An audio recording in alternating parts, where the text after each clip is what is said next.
went from the doghouse to the Mexican meat house. Yes. All right. We have a really great comedy group tonight. Our comedians are coming from Southern California and all over the place. I'm not sure where each one is directly from, but I know they got a story to tell you. We had one comedian that canceled. She wasn't feeling good. Her name was Lindsay.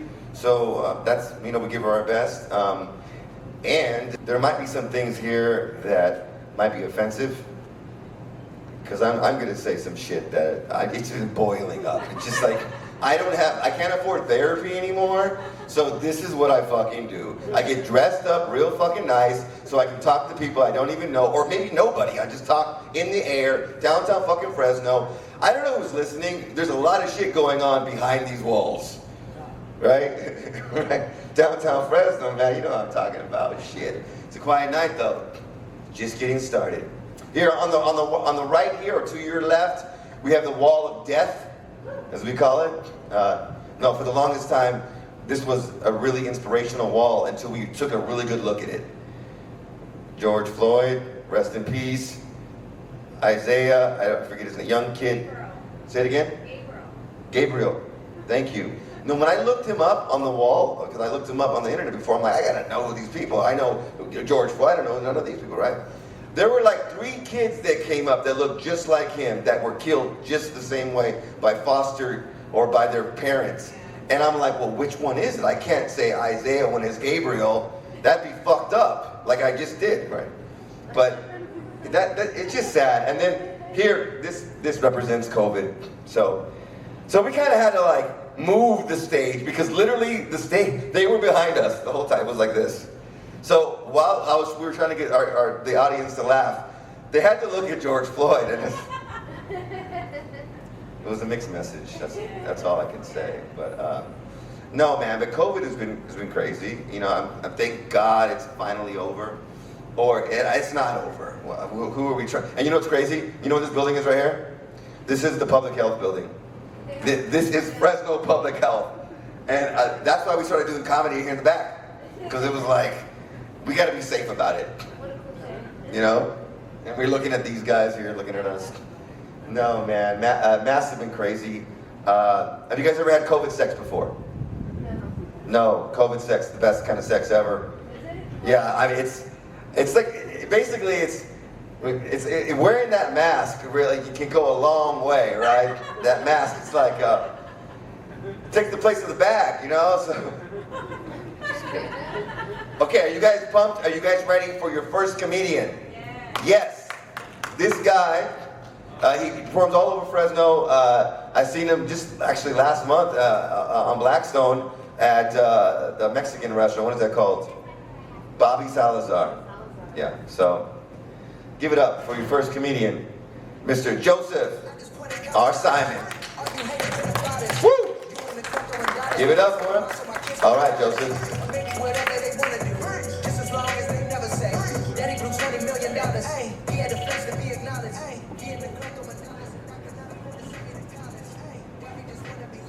Let's first see if I can see anybody here with the lights on. It's cool. As he mentioned, this place used to be called Peeves. And I performed back here. I don't know if you remember, there used to be no street out here. Used to be the mall, right? They had a playground out in front of Peeves. Oh, okay. And it had a sign there that said, parents, if your kids are under 5 years old, do not leave them unattended. I mean, who's going down to the Fulton Mall to leave their kids outside by themselves, huh? Hey, mommy, daddy's gonna go inside, we're gonna get wasted, you stay by yourself. That's cool. Well, hey, anybody win the lottery? No, I didn't win the lottery, huh? That's why I'm here getting nothing performing. I see that the winner of the lottery lives in Chicago, huh? Yeah, if they ask them what are they going to do with all those winnings, first thing they say is, I'm getting bulletproof house. What are you going to do in Chicago? I'm moving out. I'm moving to lovely Fresno. Yeah. So, what are you going to do with your lottery winnings? I see if I can fill up my tank with gas.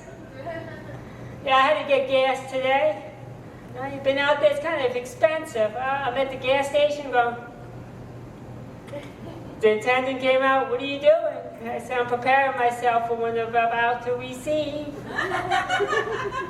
Do you have any lubrication to go with that? Trust me, don't try that trick if you're getting gas in San Francisco. I had like 5 guys offer to marry me. So I found a way to beat those guys at the gas station. I joined the auto club. You know, because they give you free towing. Now when I need to go somewhere, I just pick up my phone. Yeah, a piece of crap car broke down again.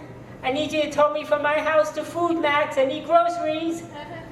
I told the tow truck driver he better not relax because my car is going to break down again in 30 minutes when I need to go home. Yeah, so things are going good. I want to get a full tank of gas. I said, I'll have a fill up on number 3. The guy goes, will that be a cash or a second mortgage on your house? I said, I've been getting gas all along. I'm in foreclosure already. So now I just recently did a show in Santa Cruz. Santa Cruz, lovely Santa Cruz, huh? Yeah, but I don't know my way around this. I use my GPS. And I said, make a right turn at that street you just passed. But gee, thank you. But don't worry, they said, we're rerouting you. We'll send you 3 miles out of the way to get you back to where you started from. Now, why don't you just tell me to make an illegal U-turn on somebody's lawn? Ridiculous, man. And you know, the streets are bad in Santa Cruz. They have all potholes. I'm thinking they're close enough to San Francisco. Why don't they bring the homeless people there so they can squat down and fill the holes up, huh? You know, there's a little mound there, a car drives over it, bat it down a little bit more, another homeless person comes, squats down. Pretty soon the whole potholes will be filled. Oh my goodness. Yeah, that's good. So I've been performing all over, just before this COVID scam. Yeah, she knows. Good job. Yeah. I did my 4th show in Hawaii. Wow. Yeah, actually in Maui, which is cool, man. So the night before I did a show in Clovis, I said, tomorrow I'll be performing in Hawaii. Somebody goes, well, how are you getting there? I think the people in Clovis are a little slow, right? I said, well, I figured I'd just get on my horse and gallop over. Of course, you know I flew, right? So I got on the plane and the pilot thought he was a comedian. He goes, today we're going to be flying nonstop from Los Angeles to Hawaii. Okay, where would you be planning on stopping? What do you have, like a life raft in the middle of the Pacific Ocean? It's a good thing I didn't fly Allegiant Airlines. I mean, they get you there most of the way and you have to swim the rest of the way. Yeah, well, if you wanted a little extra flight distance, you have to pay them extra fee. Actually, my flight originated out of Fresno, and I said, it's going to be a long flight, so I think I'll go first class. They said, you're flying out of Fresno, we only offer no class. It's stupidity too. I get on the plane, the guy goes, oh, and in case of a water landing, well, your seat cushion could be used as a flotation device. I'm looking around like, what water? What am I supposed to do, crash into somebody's swimming pool? Move the air mattress, I brought my own seat cushion. So I get to Hawaii a day early because I didn't want to miss my show, right? And I was thinking, what could I do while I'm in Hawaii? And I heard they had something there called a beach. So I get to the beach and I saw everybody doing what you would expect them doing on the beach, just sitting there with their cell phone. I'm like, don't you realize there's beach 5 feet in front of you? So I figured maybe I was doing something wrong. So I Googled what to do when you're at the beach. And I kid you not, it said, first thing you do before you go in the water is to take a shower so you don't dirty it up. So look at that, I'm like, I don't know if I have enough dirt on me to dirty up something as small as the Pacific Ocean. And I noticed that a lot of people in Hawaii like to look at the sea life. They were snorkeling and all that. So I figured that would be helpful and help them find some of the sea life. Like, I see one out there, shark. Everybody left the beach. I had the beach all to myself. It was a great time. So my show is next to a place called Long's Drugs. Anybody remember that name? Yeah, they're still in business over there. And you know, to show you how far behind times they are, in front of Long's Drugs, they had 3 payphones. I like, who the hell's using a payphone? Huh? And it dawned on me, okay, so you go in the drugstore, they don't have the drugs you're looking for. So you have to go out front and call your dealer. Yeah, I need some marijuana. Oh, a comedy show is where you get that at? Yeah, I know where that's going to be tonight. Probably all the comedians know that one. Anybody here ever been to Hawaii? No. No, I heard somebody. If you go to Hawaii, they have wild chickens running all around the island. Which is kind of weird because I went to Costco, right? And I'm walking out of the store with my rotisserie chicken. And this chicken's following me around in the parking lot. I'm like, don't look at me, I didn't do it. Now I know why they could sell those chickens for $5 a piece. Yeah, so I get on the airplane to come back, right? And I said, welcome to Fresno. Enjoy your stay while you're here. I'm like, it doesn't sound right. I'm coming from Hawaii and I'm going to enjoy Fresno. So things are going good. Same thing, just before COVID, I got to perform my first show on the East Coast. In downtown Charlottesville, Virginia. Yeah. On the same block where they had the race riots. Yeah, I know. I mean, it's interesting. So everybody I was performing was black. So I come out, I said, it's kind of dark in here. You mind if I light up my tiki torch and go to the stage? And he goes, I'll give you a light, your time is up. What I like performing downtown Charlottesville is they had a lot of monuments out there, and people were vandalizing them, so they put a plastic band around it, like that was going to keep the people away, right? Here they put a wall like this, and the people are going through it. So, anybody here like karaoke? You do? I love karaoke. And you know what? It's important to pick the right song. My favorite artist, Cyndi Lauper. Oh yeah, I love Cyndi Lauper. She's great. She sings that song. Let me sing a little bit for you. It goes like this.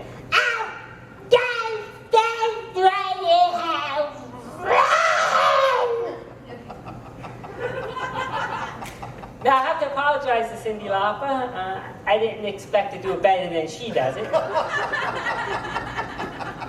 You know what gets me is I saw an interview with her recently. She said, after all these years, I can't believe I'm still making a living singing. Yeah, you know who else can't believe it? Everyone. No, and I'll have the worst luck doing karaoke. I'll be out there and the words to the scream will disappear. So I have to make up the words. Yeah, I know, and it's like an easy song. I should have known them, but I forgot the words. I was like, oh, MacDonald had some meth. E-I-E-I, oh no! And to sell his meth, he went to Bakersfield. E-I-E-I, hell yeah! With a user here, and a user there. That's cool. So anybody here have kids? Yeah. Okay, here's a sign that your kids are hanging out in really, really bad places. Then they come home, Mommy, Daddy, look what I learned today. It's the alphabet song. Would you like to hear it? It goes like this. A, B, C, D, E, F, U, C, K. Now you know what I learned in school today. So parents, let this be a lesson to yourself. Never ever let your kids go to school. Now, I may be shooting myself in the foot with this last one. Is there anybody here that's a fan of our wonderful President Joseph Biden? Apparently not, huh? Well, you know, maybe it's just that you don't understand his type of patriotism. It's a lot different than ours. So I rewrote a popular song to display his type of patriotism. It goes like this. I'm proud to be an illegal. Well, at least I get welfare. I commit all the crimes I can with no punishment. I hate this place, let's screw the USA. I thank everybody for coming out here. I'm trapping out the Sudan, marching with the bands, cause I think that I can. I'm a buff baby, but I dance like a man. She a nice lady, and she shaking her ass. Swing the hoes, I'm trapping out the Sudan, marching with the bands, cause I think that I can. Keep it going for Joseph R. Simon. Hey Joseph, am I saying your name right? Is it R. Simon? Correct. Or is it a Simon? It's correct. It's correct. All right, cool. All right. All right, thank you. Thank you, Sean. I forget everybody's name. I even forget my own kids' names. I just point. I smoke a lot of weed. I don't even know where I'm at sometimes. So, literally, my man, Lamore, that echo, can you bring down the number one just a little bit? The one on the left. Yeah, a little bit, yeah. Lamore texted me yesterday. He's like, the cameraman, right? He's like, hey man, Smiley, are you ready to make history tonight? Oh yeah. And I woke up. I just woke up. It was like 5 o'clock. I was like, tonight? Did I sleep through another day? Like, that's how I woke up today. I was like, is today Monday? Don't tell me it's Monday. Because I have a show on Saturday. Damn. Anyway, yeah, no, I didn't know too much about Joseph's politics. You know, Biden, all that stuff, whatever. I got into local politics here. You guys saw this? I got into a little bit of local politics because there was this church. You guys know about that church? The church that should not be named. There was this fucking church, man. All right? And I've been talking about this church for a whole year and a half. And on a few occasions, I've literally looked into the camera and said, pastors at Adventure Church, here's a message for you. I mean, seriously. We stood for a year and a half with these motherfucking signs, and all I really wanted to do was use them as weapons. Because I'm a violent motherfucker. So I got into comedy. I knew that Will Smith was gonna fucking attack Chris Rock. I saw it in the cards. 10 years ago. So I knew. I gotta prepare. Jiu-jitsu, Muay Thai, all that shit. I'm ready for you guys. For all two of you. All right. Okay, our next comedian. I saw him first time, same place, at that Mexican restaurant. Something good happened in there. And I asked him what his name was, and he gave me a phrase, right? I was like, okay, I feel that. I may not even be saying it right, man. Is it, help me, is it S.Manstew? No. See? No. S.Manstew. Oh, you see, I was close, but I was way off. Give it up for your man, my man right here, S.Manstew. He's gonna bring the heat. Give it up for your man, S.Manstew. Baby, don't make me sing. I need to change the scene. I see the change in me. Right.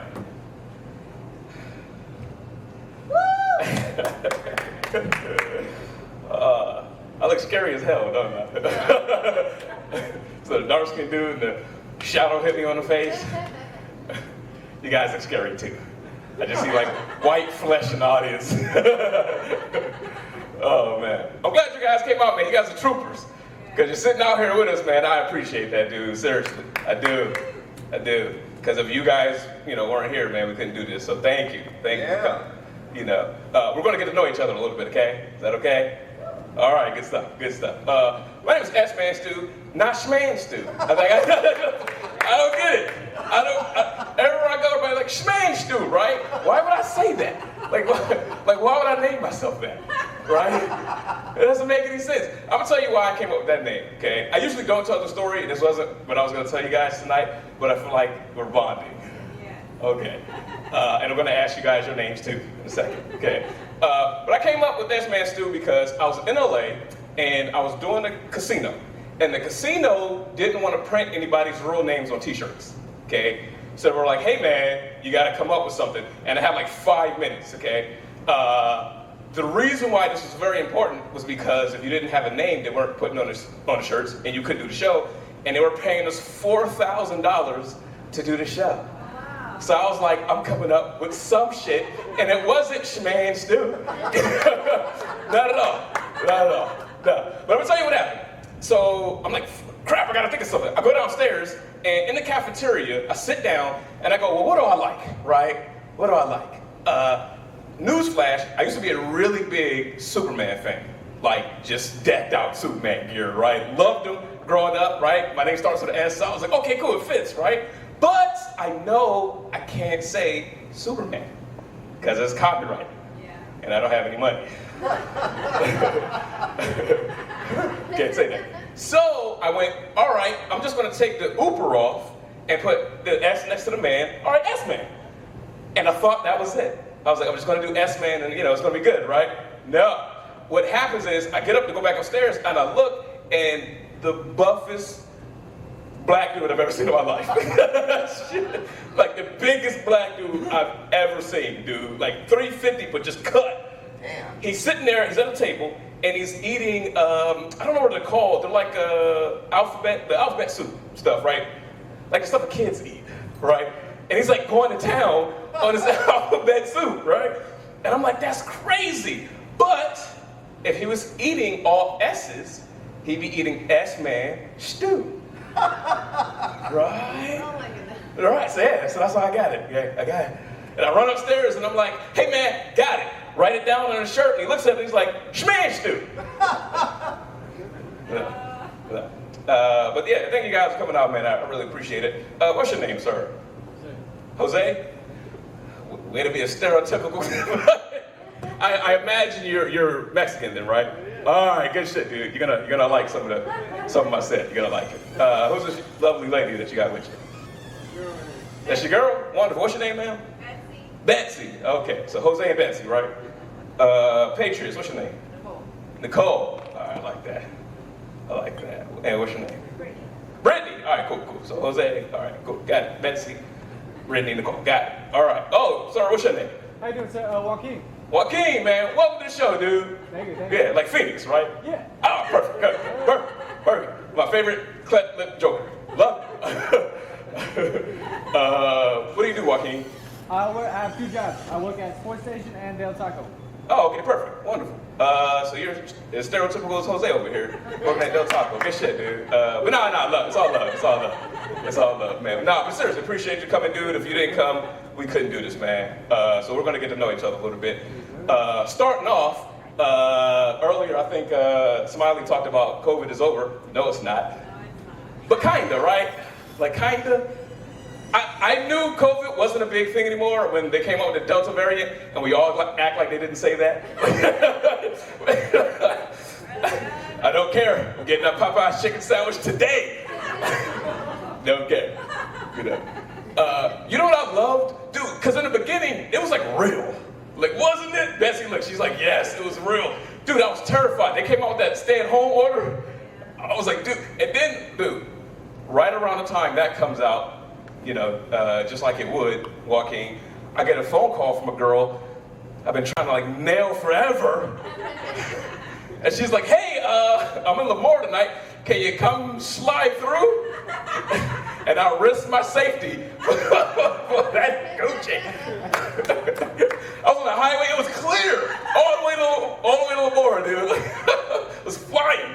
Oh man. I missed the good old days. I don't like this new stuff. Every day they come out with something new. Oh, there's new. Well, I don't care. No, we don't. We're gonna die. We don't care. But I'm telling you, I think I know what the antidote was. Okay, I know what it was. Because none of the people I know got sick. Okay, I know what kept us safe. Betsy, she said what? I'm gonna tell you what it is. It was the Popeye's chicken sandwich. That's what it was. And they were making fun of us for eating it. Jokes on them. They came out with the Delta variant, and I was like, I know what to do now. Go to Taco Bell, get some chicken wings. Chicken wings were good though, right? Did anybody eat them? No, I was curious about that. Oh, you missed them! Oh, yeah. They were awesome. Brittany missed them, but they were awesome. Wait, you had them? Nicole? Oh, you didn't have them either? Okay, I thought you said you didn't like them. jump off stage on you. How you doing, sir? What's your name? Brian. Brian. Appreciate you coming out, Brian. It's all up. Ryan with an R. Oh, Ryan! My bad, my bad. What's your name, brother? They call me S.Manstew. S.Manstew. Yeah, not Schmanstew. No. S.Manstew, there you go. Yeah. Where are you from, Ryan? Santa Clarita. Santa Clarita? Oh, okay, wonderful. I freaking love Santa Clarita. Yeah. Dude, you know why? You know, I wish Santa Clarita was like one more exit up the 5. Just one more. Because like the hardest part of the 5 is like right when you hit that traffic and then you come out and it's like, oh, Santa Clarita. And I was like, one more exit. You know? But I love Santa Clarita, man. Been there 1,000 times. But you're from there, that's cool, dude. What brought you to Fresno? Man, after the pandemic. Yeah. Yeah. Oh, okay. Yeah, I got like divorced and then the pandemic, it was like double whammy. Bro. Holy. I haven't been to Santa Clarita in like 10 years. I was in Oregon. Yeah. Like Santa Clarita is where I was born and raised. Okay, born and raised, okay. Yeah, I was in Oregon before that for like 5 years. Oh man, dude. I'm sorry to hear about your divorce, dude. Hey, Uh, water under the bridge, brother. Oh, cool. I'm glad you like that. I just recently went through a hard breakup as well. I did. And Nicole, it was my fault. Yeah, this was my fault. Because I don't know if you guys can tell, but I like dating fat white chicks. I do. They figured me out. They did. Somebody's gonna do it, right? And Joaquin, it's me. It's me. And I smoked far too much weed, and she kept eating all the Cheetos, and I'm like, this shit ain't gonna work out. It's not gonna work out. It's not a match made in heaven, man. Thought it was, you know. But yeah, we broke up, man. Sorry to hear about that. Tell you guys a little bit about myself. I have a half Mexican son. His mom's full Mexican, like Mexican. Okay, so we met in Madera. Because that's where they go, right? Like, Betsy knows.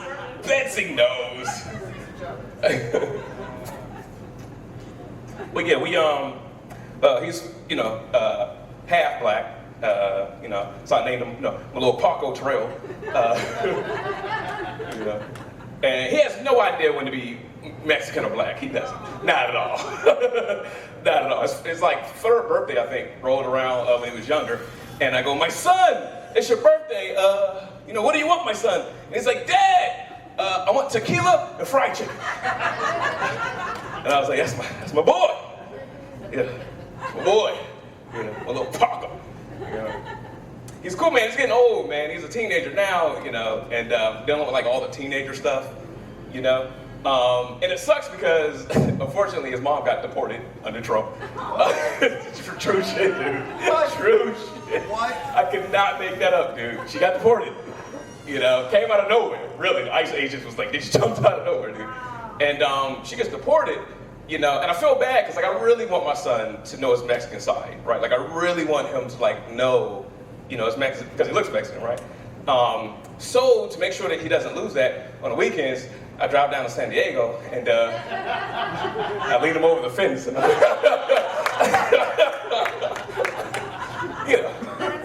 say hi to mommy.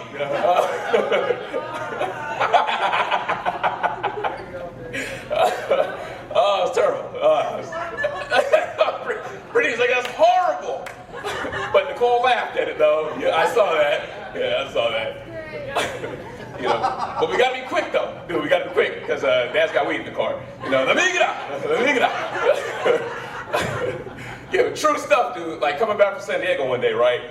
I look in the mirror, like the rearview mirror, and CHP is behind me. Yeah. Jose, it's that day, man. We all dream about it, right? Like it's always there. It's coming, dude. So I'm in the car, freaking out. I'm like, all right, okay, all right, cool. All right, don't look black. All right, okay. So I stop the car, and my son looks into the rearview mirror, right? The cruiser door opens, and a Mexican cop gets out of the car, and my son's like, it's okay, Dad. It's gonna be fine, Dad. It's okay. These are my people, Dad. It's gonna be fine. And I was like, no, son. That is a police officer. We're Negroes today. Happens, Joaquin. It happens. You know. But it was cool, man. The cop walks up and he starts talking to me, and my son starts speaking Spanish, right?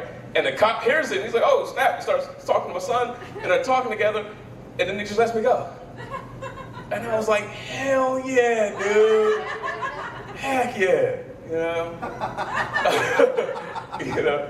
I never thought that kid would turn into the asshole that I live with now.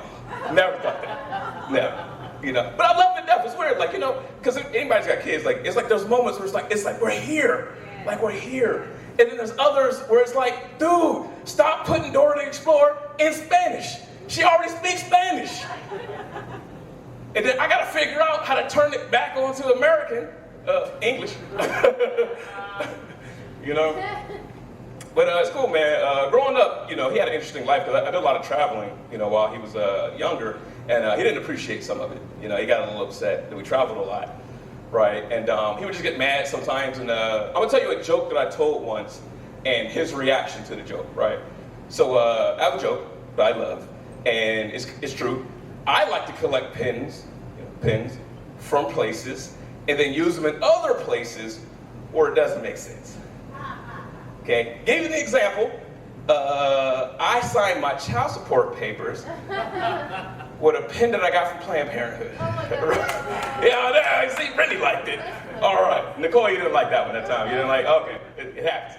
You know, he didn't like it either, Nicole. He didn't like it either. I'm walking off stage and I get a text message from my son, and just to be an a-hole, he's like, hey, Dad, how come you're always broke and never have money?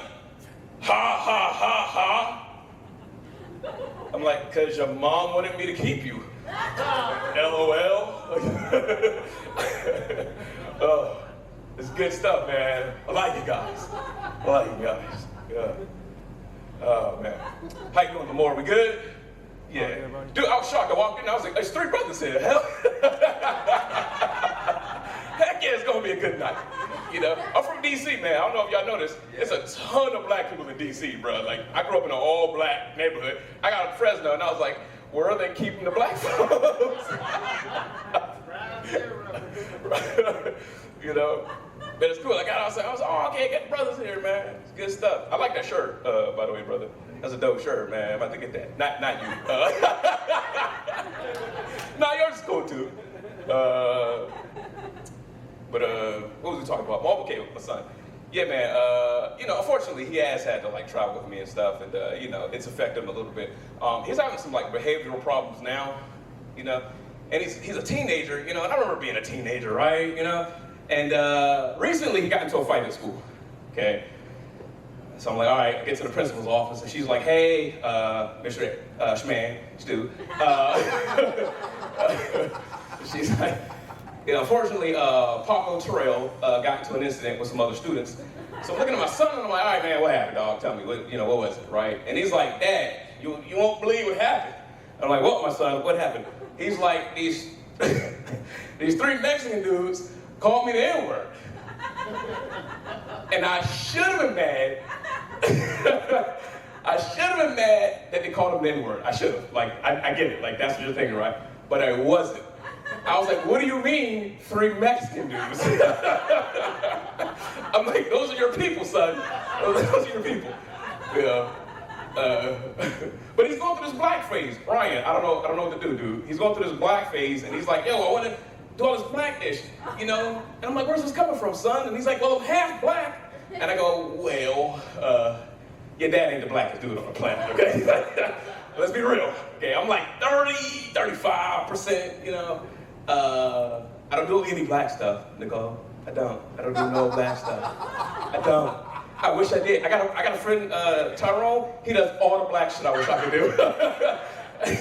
I was born in a completely wrong body, okay? You know. And it's funny because like when I first met Jerome, he was like, "You don't smoke weed at all?" And I was like, "No, dude, I don't." You know, he was like, "Not a little bit?" Like that would be better, right? Not a little bit. Yeah.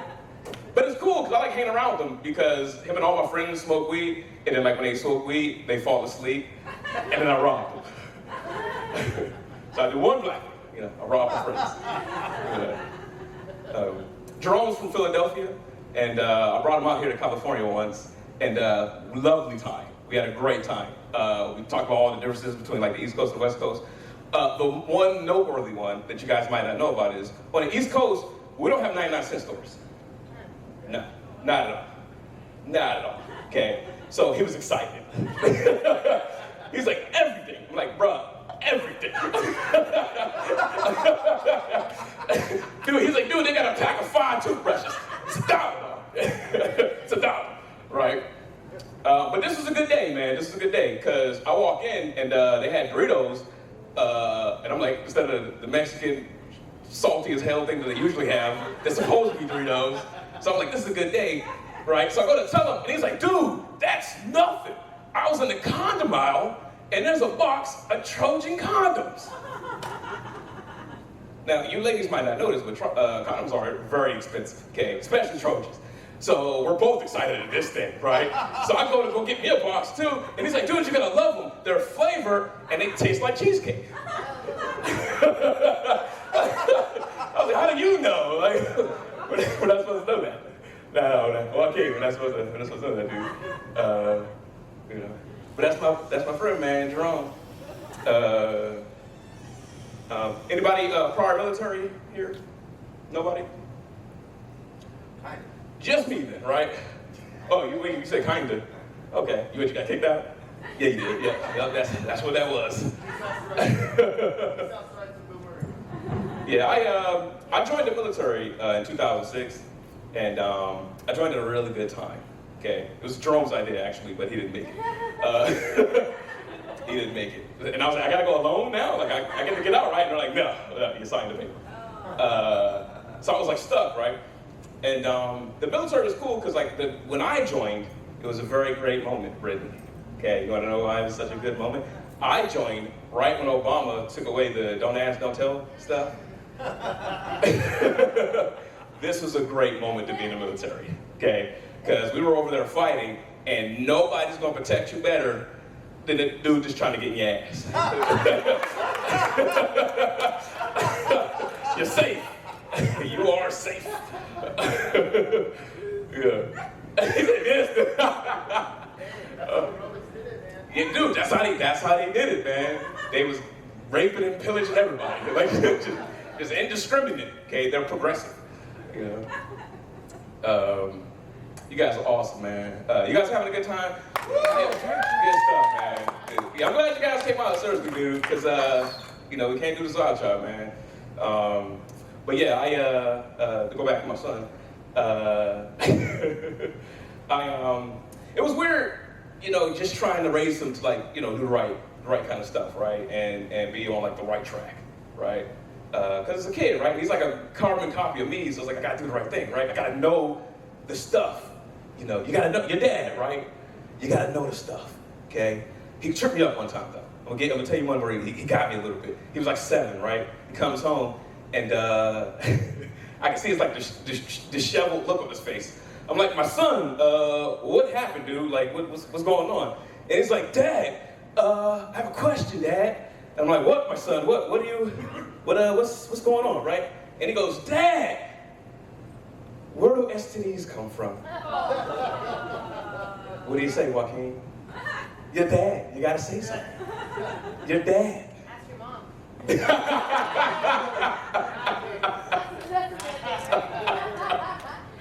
Oh man, I'm gonna tell you what I said, okay? Because I'm dad, I gotta say something. So I'm like, oh shit, son, lunch and recess, dude. That's all you're supposed to be doing. But my son, STDs come from vaginas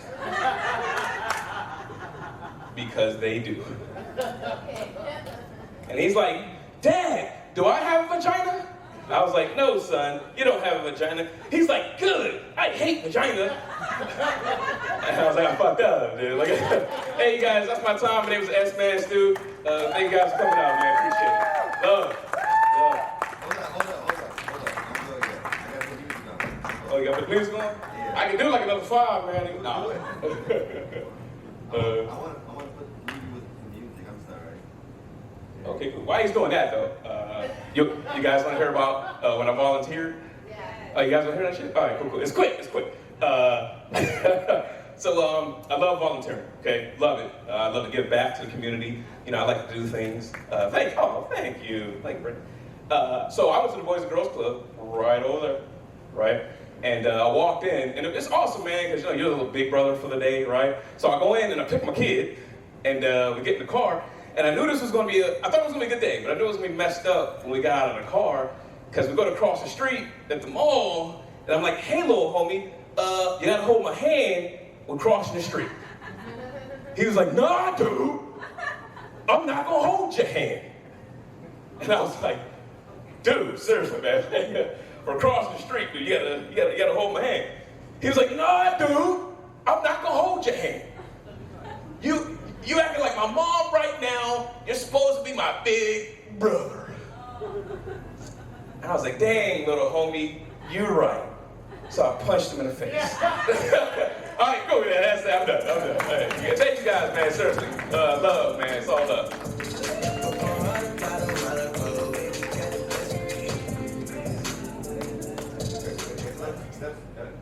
Keep it going for S.Manstew, everybody. S.Manstew, S.Manstew. Love that shit. You know, I love your, hey, Sman. Can I call you Sman, or what do I call you? No, man, I love your energy. Isn't there positive energy? He wants to get to know the audience. Imagine if we had more than like 3 people here. He'd be like all night, okay, what's your name? Your name. And I don't even remember my name sometime. I tell you I smoke a lot of weed, but this guy knows everybody's name. Social security number. I don't know what you did in the Navy, but I'm sure it was important. And why am I assuming it was the Navy? Oh. No, so yeah, I like your names, S.Manstew. I like Mexican names. I'm a Chicano, like I told you. Chicano, you guys know what Chicano is? It's like a Mexican 2.0. It's a Mexican for beginners. It's a Mexican for dummies, man. That's what I am. I'm not really Mexican, I'm not really white. I'm somewhere in the middle. Can't really speak Spanish right, but I can order from a Taco Bell menu. Sometimes.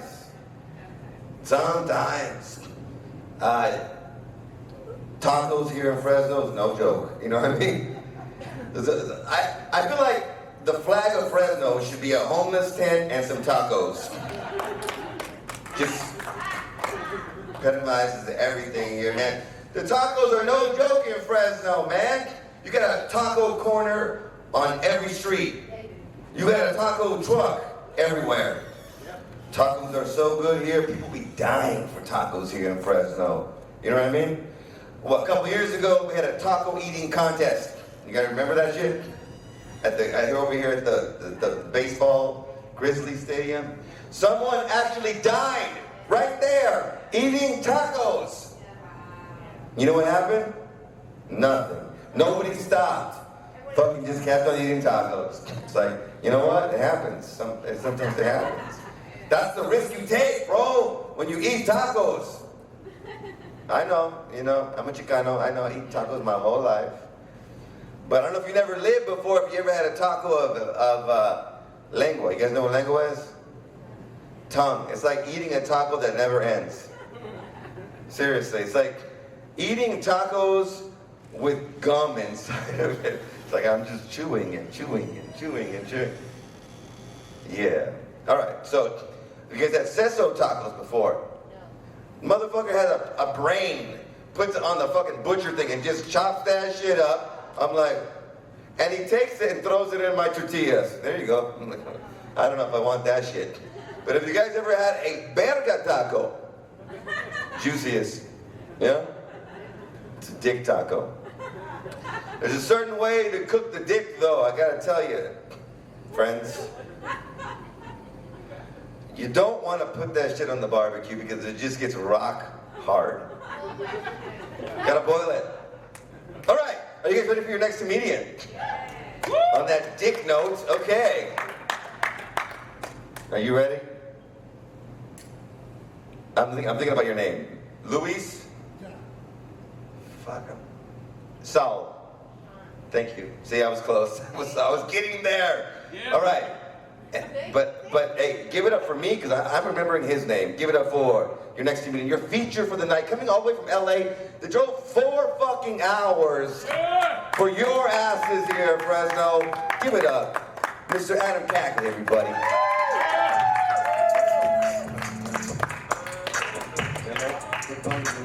Keep it going for Smiley, everybody. Yeah, he's not going to talk about it, but I'm his fat white cousin. Thanks for having me, Primo. Love to be here. Actually, I wanna go back and talk about Hawaii some more. Can we talk about Hawaii some more? Good. I know you can't tell by looking at me, but I'm actually half Hawaiian. Yeah, it's fucked up. Like, my mom's whole side of the family's from Oahu. She's super Hawaiian, my grandma's super Hawaiian, and like my dad's super Irish, and his dad's Irish. God put all that in a blender and somehow made a pina colada. Right? Like I'm tropical, but I'm also super white and lumpy. Like, I taste like coconut, but I look like mashed potatoes, you know? My dad's Irish-ass genes just came in and fucking colonized all of me. I want just once, just one fucking time, for someone to go on vacation in Hawaii and come back like, it was okay. Like, is that ever the case? No, it's always like, oh my god, it was so life-changing, everything's just so green. Oh my god, have you ever had a pineapple? Yes, I've had like a real pineapple? No, I've been eating the fucking plastic ones this whole time. People always stay on rather Maui or the Big Island. And I'll always ask, like, well, hey, did you get out of your resort at all? Go see the other islands? Ew, no, there's poor people out there. But let me tell you, the Disney resort really captures Hawaii. Oh yes, how could I forget the ancient Hawaiian folktale where King Kamehameha stood on a cliff and looked out over the seas and saw sails on the horizon for the first time. And he turned to his tribal advisor and said, "Gosh, I hope they're friendly." Well, you know what they say in the islands, Adam. Mela Kaliki Maka. That means Merry Christmas. Mahalo. Mahalo mucho. I learned to play the ukulele when I was a kid. So my mom told me that I had a cultural responsibility to learn the ukulele. So I went out, I bought a ukulele, and I learned to play the ukulele, and everything was great. Then the hipsters came. It's like, you want to hear me play Somewhere Over the Rainbow? My name's Tristan. To which I always say, hey man, Lorako o mana o e, ai ia o e a ka manu kui.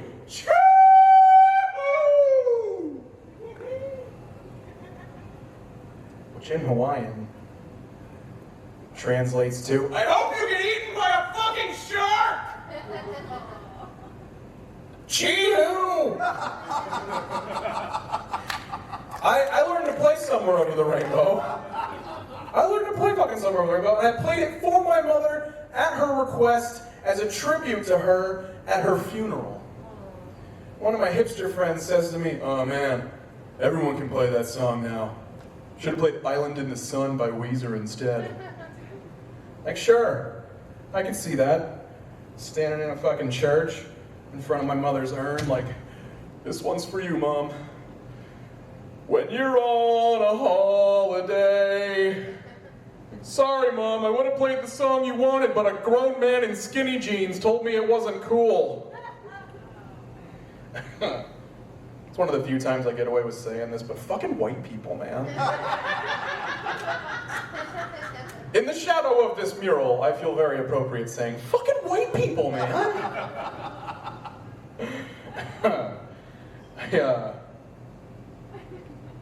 I've been trying to eat healthier lately. My diet, up to this point, could be best described as unsupervised raccoon in an Applebee's. It's like, deep fried beer can? Hell yeah! Can you fill it with nacho cheese? So, I'll tell you, my favorite meal for a long time was those microwave Stouffer's mac and cheeses. You know what I'm talking about? I wouldn't eat the individual sized.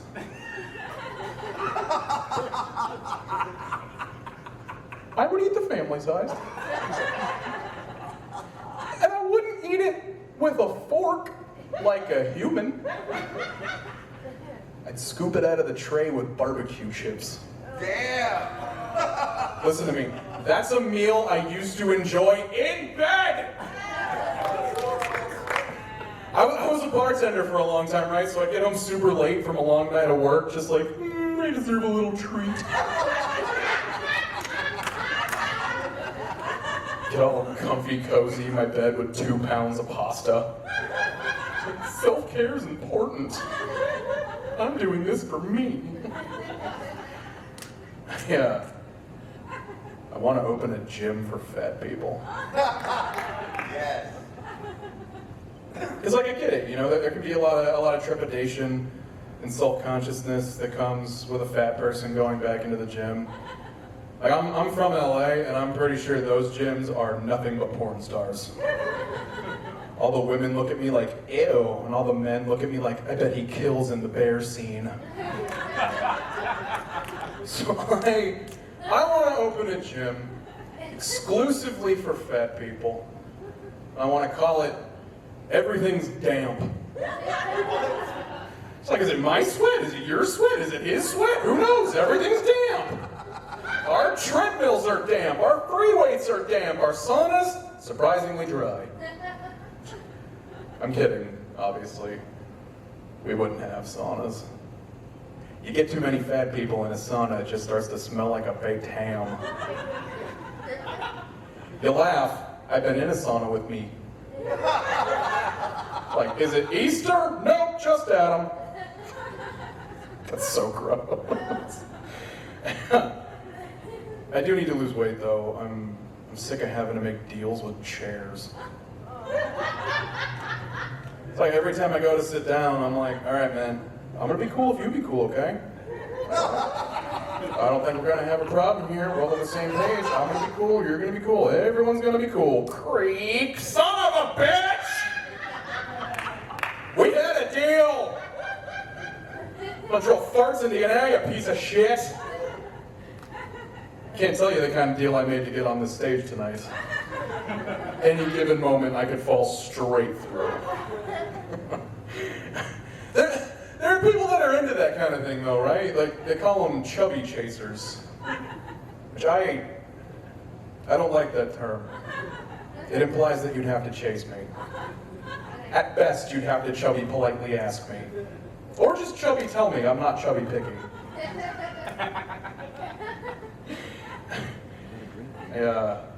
I'm getting older, but I'm still single. So, like, getting older is starting to scare me a little bit. Because, like, I don't want to be one of those super old dads.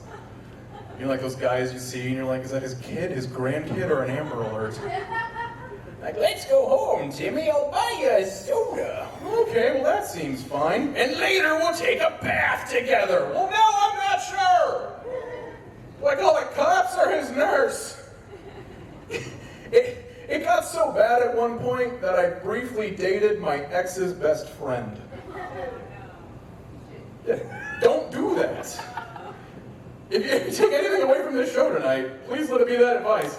Don't be like me. I can't, like, talk to one of them without the other finding out immediately and finding out exactly what I said. So I can't like see one of them in the grocery store and be like, hey, how are you? 30 seconds later, I'll get a text from the other one like, how's the grocery store? What I'm trying to say is, I got no one to call when I'm drunk and horny now.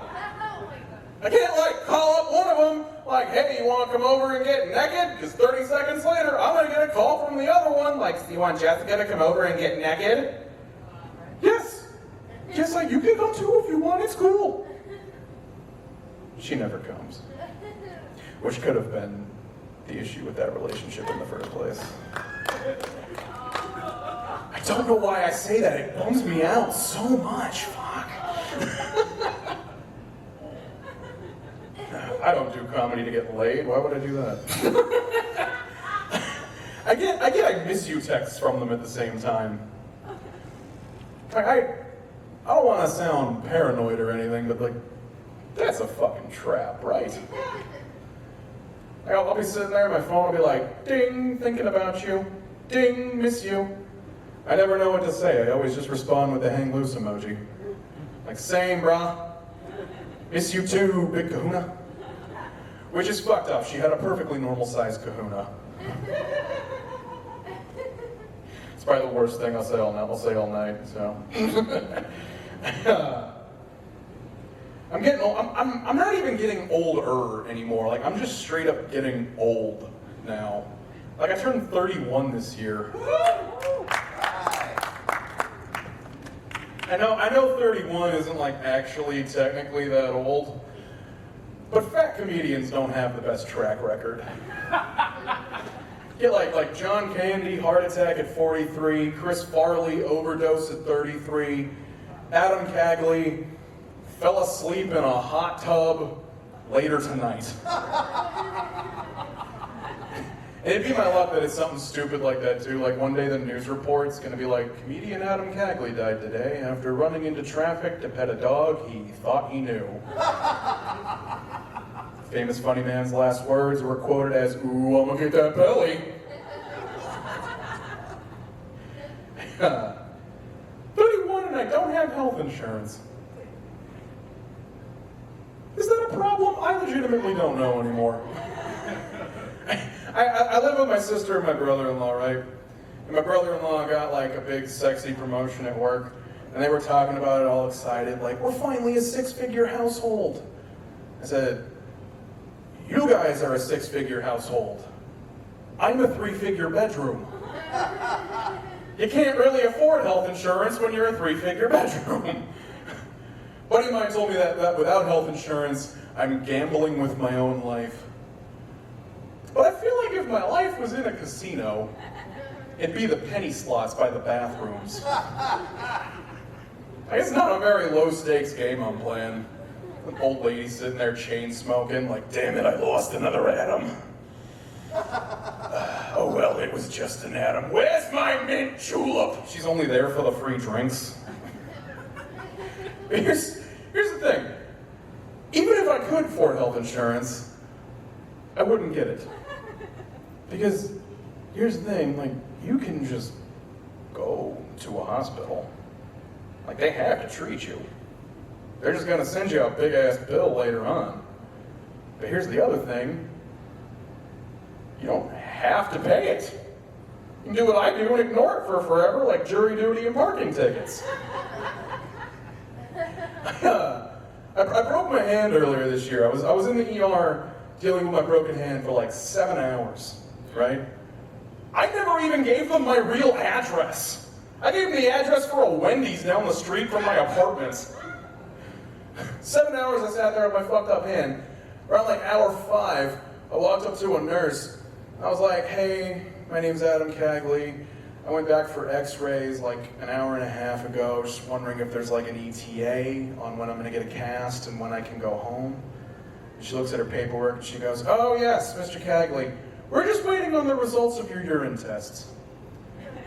And then I said something that I never expected to have to say in my lifetime. I never gave you any urine. She goes, you didn't? Well, we're testing somebody's. The scenario I like to imagine there is like some doctor in the back like, hey Bill, I found a cup of piss. You found a cup of piss? Whose piss? I don't know, you want to test it and charge that fat guy that lives at Wendy's? Look, I've been trying to be more positive, right? Like, I get it. I can be kind of grumpy and kind of negative. I've been trying to be happier and more positive. How am I doing? fuck do you people know? Every time I tell people that I'm trying to be more positive, all they want to do is give me their stupid ass advice. Like, I got a friend that's all into like crystals and energies and shit. He was like, well, you should try essential oils. You know, just a dab of lavender on your hands and on your neck, behind your ears and on your forehead. Really improve your mood throughout the day. I'm like, so you're telling me that your solution, your antidote to 31 years of grumpiness is cheap cologne? Well, no, you see, colognes have a lot of chemicals and artificial fragrances, essential oils, all natural. So fucking hippie cologne? What is a woke fragrance gonna do for me? I do want to see the commercial for that though, right? Like you get like Johnny Depp playing guitar in the middle of the desert, you know? It's like surrounded by wolves, looking all sexy and shit. It's like desire, obsession, temptation. I made this in my garage. Essential oils. Stupid people like smelly things. Adam, you should try some frankincense. What am I, Jesus? Fuck off, my child. Do you remember like those birthdays and Christmases where your parents would get you something that you didn't really ask for, you didn't even really know what it is, you don't even really want? One year for my birthday, my parents got me a life coach. Like, happy birthday, Adam, get your shit together. I was 13 at the time. Couple of things. First of all, I was 13! What life was he coaching? Secondly, I don't think he did a very good job. Like, isn't a coach supposed to make you better at the game you're playing? I learned how to check my credit score until I was 28. Well, Adam, that's not really the point of a life coach. A life coach is meant to inspire you and motivate you. What kind of chicken soup for the bullshit soul is that? Tell me my parents paid $150 a week for me to hang out with a dude who has the same basic job as a fucking cat poster? My life coach's big thing was lists. He was like, no better way to achieve your goals than to manifest them. You gotta manifest them, you gotta visualize them. Write them down, visualize them, manifest them. My credit score is 509!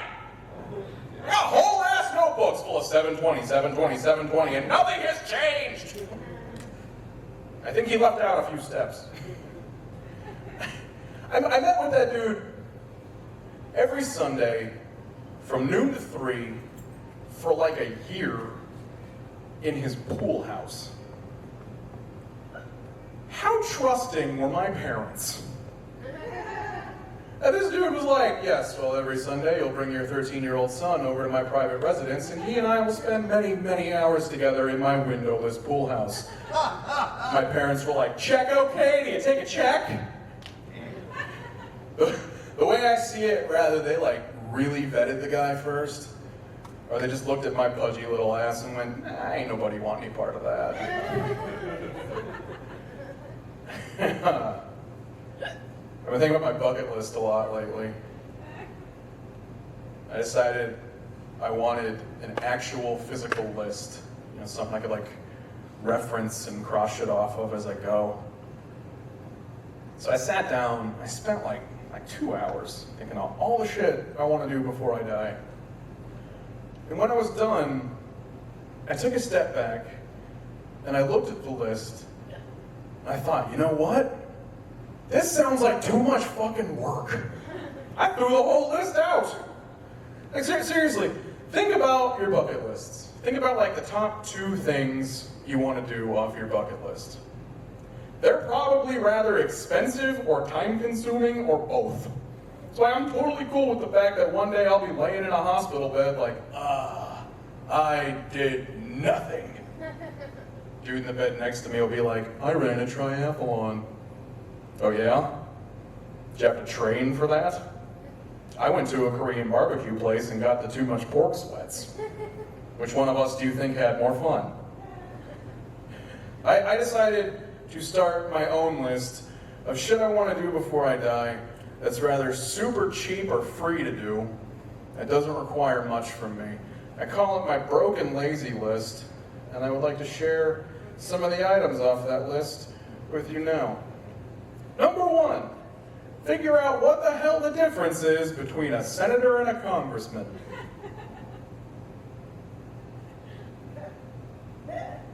Does anybody know? Well, I'm not crossing that one off tonight. All right. Number 2, walk into any record store, tell the customers that vinyl isn't a personality.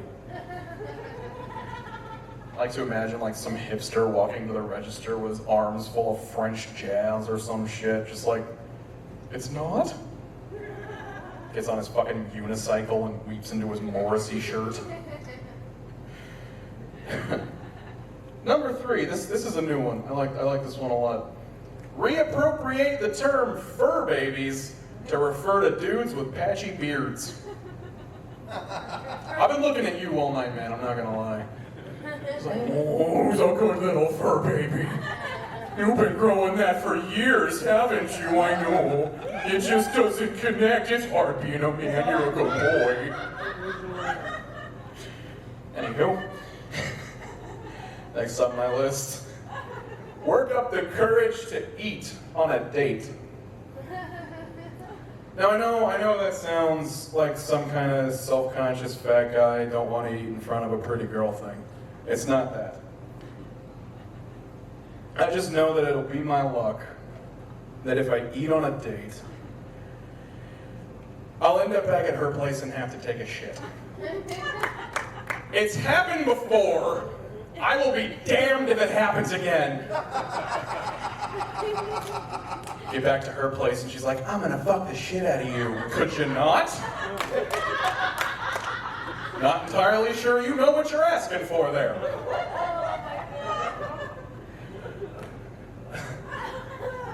It's like the last woman I dated was like, most guys just want to do dinner and drinks, but you come up with the most creative dates. Like, oh no, I'd take your ass to the fucking Olive Garden in a heartbeat and call it a day if it felt safe to do that. All right, finally, on my broken lazy list, this one's my absolute personal favorite. I hope to achieve this one sooner rather than later. Perhaps Fresno would be nice enough to help me out with it, we'll see. Host a swingers party. Do not participate. I don't want to get involved, because that just sounds like work. But what I do want to do is stand in the corner and make everyone real uncomfortable. It's like excellent form, Timothy. You guys have been a lot of fun. My name's Adam Cagley. Keep it going for your host.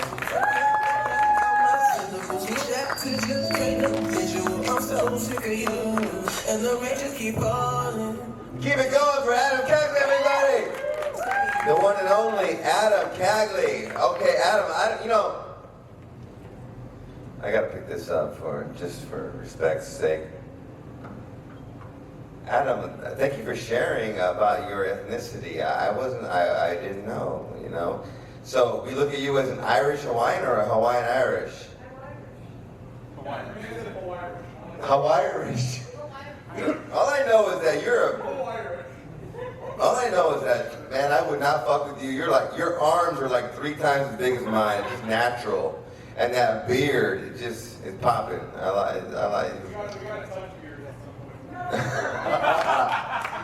I can feel that energy.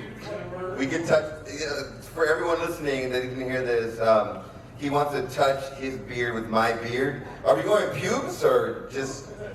The ball's in my court. The ball's in my court. The balls are in my court. No, okay. Hey, yesterday, before I bring your headliner up, and by the way, your feature, Adam Cagley, give it up for him. Thank you, Adam. Keep it up, man. Keep it up. Yes. Hey, I went on a really expensive date last night. I went through a drive-thru, and I just sat there with air conditioning on for about 30 minutes, and that was it. That was like, I said, $50 right there. Gasoline, so fucking expensive. That was a gas joke. All right, cool. at the drive-thru though, we went to In-N-Out. You guys know In-N-Out? Yeah, fuck, yeah, I love In-N-Out, yeah. In-N-Out has a special menu, has like a secret menu. You guys know about this? No. Yeah, they have this, you can order like chopped peppers, you can do a mustard, they're animal style, but I get everything always fucked up. So instead of calling it an animal style, I said, yo, I want my burger, my french fries fucking doggy style. And I didn't think nothing of it. But the dude repeated that shit on the intercom and like everyone in In-N-Out was just laughing. It's like, dog, this motherfucker wants the doggy style. Like, what's wrong with that, you know? Okay, you guys didn't care about that one, all right. No, but speaking about doggy style, though, before I bring up Amanda, your headliner, speaking about doggy style, and there's no connection at all, none. Yeah, no, I've been wanting to tell this joke for the longest time, and I've never mentioned doggy style, and since I had that In-N-Out reference, it has to come. Do you guys know what doggy style really is? It's not what you see on Pornhub. It's not. Yeah, that normal doggy style, that's nothing, man. Real doggy style, bro. That's what I'm about. That's like when you're interlocked and you're fucked butt to butt. But you gotta have the dick big enough though, bro. If you never experienced this shit, then I get it. But I'm talking about dick to dick, butt to butt, dick to dick. Hey! You know what I'm thinking about? No, I'm talking about butt to butt. Okay, like reversed. That, bro. If you've never seen two dogs fucking, you've never lived before. I've learned some of my best shit watching my dogs fuck. Real talk, bro. And I'm not a novice, bro. Like, I have a lot of kids. Like, you might ask me how many kids I have, and I might have to ask you a question too. Like, ask me, like, how many kids I have? Okay, so I'm gonna ask you a question. Like, what level of math did you get up to in high school? Because there's like a lot of imaginary numbers and the exponentials and negatives and all kinds of shit in this equation. You don't care? Okay. I'll tell you what though, my grandmother who had 15 kids said you're still a bitch. Oh. I got an exponential number of kids. I got so many kids, man. I got more kids than a maternity ward, man. Got a lot of kids. Like I said, I don't know their names. But that's a personal problem. Are you guys ready for your headliner? Yes. Are you ready for your headliner? I know it's late. It's 10 o'clock. Hey, what time is it? 9:51? Okay, it's almost 10 o'clock. And we're gonna go hard, because that's how we do here, Smiley G's in downtown Fresno. We don't know what's going on here. I haven't heard one helicopter yet. This is your night. Normally there's 4 helicopters tonight. You know what I'm talking about, homie. Your headliner. I don't know much about her, but I've been following her. That sounds weird. It sounds creepy. I've been stalking. You know, Facebook and Instagram has all this weird, I've been following you, be my follower. It's like weird shit. And 1,000 years when they read this shit, that I had 2,000 followers. The fuck does that mean? Anyway, I've been watching her. On Instagram, on Facebook, she's from Southern California. I'm from Southern California, but I moved here to Fresno. But she's a comedian, and I've been watching her, and she's really like bringing the funny, and I'm so excited to have her. Give it up for your headliner, Miss. Wait. Before I do that, yeah, this headliner, I'm saying it wrong, she's nobody's mom. That's all I'm going to say. Headliner, Miss Amanda Cohen. Thank you, Amanda. Thank you for being here, Amanda. Yes.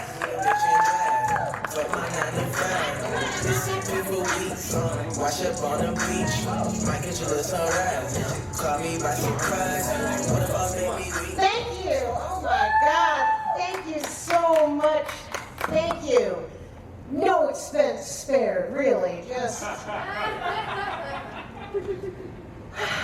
You know, the Comedy Store called me yesterday, and they wanted me to headline their main room, and I said no.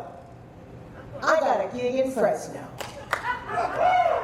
in an alley, with some powerful paintings. Here we have representing Black Lives Matter, representing all of the police brutality, and representing the Karens. Pouring out for the Karens forced to wear masks. Oh! Awesome. Where's that sign? Okay, I don't know what this is, this, I don't know anything about this, but this is a dick, okay? I'm sorry, that's a dick. That's what that is. I have no idea what it really is, but that's a penis. See that? That is a fucking penis, right? It's got little curlies on the top. Needs balls, but you know, who doesn't, right? Like that. Yeah. Awesome. Is this made out of tomato crates? Am I crazy? These are tomato crates, aren't they? Yeah. I've driven up here enough to know what a tomato crate looks like, all right? This is, oh, it has tomatoes in it. Okay, good. A little snack after the show, that's even better. I actually love the drive up here. Adam and I drove up here this afternoon, and I love this drive. On the way up, I saw this beautiful nut farm. Okay, that's inappropriate, I'm sorry. Mental institution. I think is what you're supposed to call them. Came all the way up here for, yep. This lighting is like, if I do this, you won't be able to see my face anymore. I should have blocked out my own, I can eclipse my own face. This is super fun. Very important information, guys. I am not a lesbian. Thank you. Thank you very much. I am as disappointed as you are. I don't know what went wrong. Something happened between manufacturing and distribution. I'm like if you ordered a lesbian off of wish.com. That's so good. Looks right. Thank you. I agree. It's very good. But don't you agree? If you saw this and go, oh, click lesbian, and I got there and I wouldn't do what you want, you know, because that's not a fully. Why are you adjusting the lights now? Seriously, you've had 2 hours of show. Leave it. Don't touch. It's fine. No, seriously, if you touch a light, I will kill you. Oh my God. I don't mean that. That's just the Fresno coming out in there. Yeah, oh yeah, gangster. Yeah, this is the shit's gangster. I'm the whitest girl in here. I'm aware of my privilege, okay? Yeah, so I am not a lesbian, but I am bi. Myself, I am single, thank you. I am single and I don't care. Thank you. Oh, you've also given up. Good for you, okay. No, I used to care. I used to be like, I'll never find the perfect man. Now I'm like, I'll never find a man perfect. I want my obituary to contain the phrase, neighbors noticed a funny smell. Is that dark? That's a little dark? Okay. I can't die alone soon enough. That's a little darker, isn't it? Yeah. We'll see how much darker we go. We got a long night ahead of us, Fresno. And when I say Fresno, I'm addressing everybody out here who I'm assuming is watching from their balconies and not paying the money, I swear to God. I am very hot and I did put on makeup earlier, but it melted down my face, and now it's down here. My lipstick is between. It looks like I've been motorboated by a woman. And this lipstick lesbian came after me. Yeah. So I managed to not breed. You're welcome. Thank you, Darwin. I know. I have no kids. I'm damn proud of having no kids. Thank you. I don't know if you can see the pin. I have a pin here that says "Nobody's mom." Yeah, that's what he says. Nobody's mom. I sell these. I actually had to have these made because every time I would walk into a comedy club with 20 comics on their shows, people would say, "Which one is your son?" All of them. I had a litter. The black one, that was my son. That was him earlier. Yes. Very complicated DNA situation. It's just, yeah. My mom still thinks she's going to get grandkids out of me. Like, really, Mom? Really? You want to raise the mutant spawn of these hard-boiled eggs? I don't think so. You should buy a pin off me, though. These are fun to wear if you're also proud to be nobody's mom, or if you are somebody's mom and just need a fucking break. Not today, kids. They make great Mother's Day presents. My mom wears one. That I don't know how to feel about that. No, I love my mom though. I love my mom to death, which is any minute now. Extrapolate from known data. She's not younger than this, okay? Actually, a couple years ago, for her birthday, my mom told me she wanted a copy of this book, Final Exit. It's about dignified suicide. Oh, wow. Yeah, oh, wow, indeed. Very easy to find in thrift stores, oddly enough. So I got it for her, you know, because I love my thrift stores. And now she's telling me about this new book she wants. And I'm like, Mom, you haven't even used the one I got you last year. I'm not making Fresno money every day. Come on.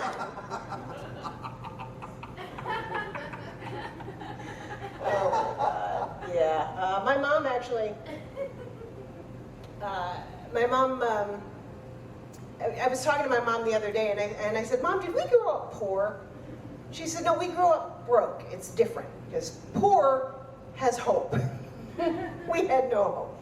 I didn't really know, you know, you don't know when you're a kid that you grew up poor, but I was in college when I learned that spaghetti doesn't normally come in O's. Yeah, and that ravioli isn't supposed to come out of can. I learned that one in college. I was at a restaurant, I ordered ravioli, and it was huge. And I went, gee, I'd like to see the size of the can. No. I didn't know. I did not know. And then my mom has the guts to tell me that I'm gaining weight. Mom, you raised us on SpaghettiOs and mac and cheese. What did you think was going to happen? No, my mom did inspire me to lose some weight, though. My mom told me this shirt makes me look fat. Yeah, I told her, I am fat. This shirt makes me look honest. No, but I did manage to lose a little. I lost a little weight in the pandemic. I know the average was a gain of 30 pounds. I lost 25. Even in the scales, thank you. It was hard. Oh my God, it was hard losing weight. It was. I mean, well, my favorite thing to eat is too much. What do you got? A lot? I'll eat that. That sounds good. A lot? Yum. I have a lot in common with my fridge. You know, we're both old, cold, and full of food. And out of eggs. I should probably go shopping. You know? But I tried so many different, I tried intermittent fasting. That's a diet where you do it for a while, and then you give up. Found my plan. I tried, oh my God, I tried yoga, you guys. I tried yoga. And they're like, release your toxins, release your toxins. If I released my toxins, there'd be nothing left. I am made of toxins. Let go of your stress. What do you think is holding the toxins together?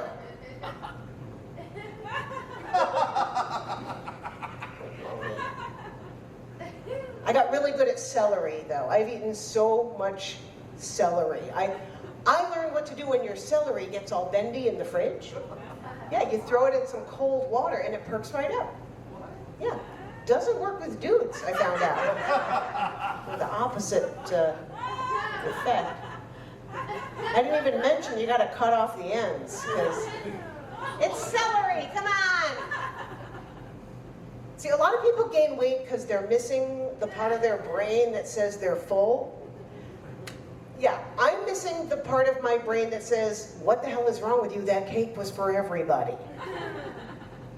Instead, what I have is a part of my brain that goes, you should buy another cake. You're not going to eat 2 cakes in one day. You wouldn't, you know what? You should get a 3rd cake, just in case. Yeah, that part of my brain, very strong, you know. But yeah, I did manage to lose a little bit of the weight, and a very strange thing happened. Lost some of it up here. And you're like, they were bigger? Yeah, they were. It was a whole thing. And some of you know, no, dude, I had to buy new bras, for reals, because, and some of you, you know, at a certain size, we can't buy our bras at Target anymore. Right? Yeah. We got to go to special stores with names like Intimacy and Lace and what? Lane Bryant. Lane Bryant. I like Wizard of Bras. That's a real one. That's in Monrovia. Yeah, it is. I've also shopped at Apocalypse Now. Wow. Yep. And if you don't really care, you just go to Bra-Di-Da. But they're expensive, right? They're super expensive. At a certain size, they are fucking expensive. You can't even guess what letter this is. Trust me, you guys don't even know it goes to this letter, but it does. Guys, you'll know when you're with a woman like this who has spent this kind of money, because you'll be having a passionate moment. And you will take off her bra, and you will throw it on the floor, and she will stop everything. No, this is expensive. This goes on the hook. But yes, so I lost the weight, and I couldn't fill my bra. I had like $100 bras and $50 worth of boobs, you know? 75? Do I hear 75? I hear 75. No, a weird thing happened when I lost the weight. I actually found a lump right under my breast, right here. I know, and I went to my doctor, and she said it was my ribs. I didn't know that was a thing. No, my doctor, she gave me a list of stuff I got to deal with, and as a joke, I went, gee, I guess I'm not 20 anymore. And she goes, honey, you're not 40 anymore. She's not wrong. Yeah, so I went shopping for a cane, because, you know, any minute. But I went to a thrift store, because that's where I shop. Did not find a cane in a thrift store. I did find a lot of children's crutches. That can go one of two ways.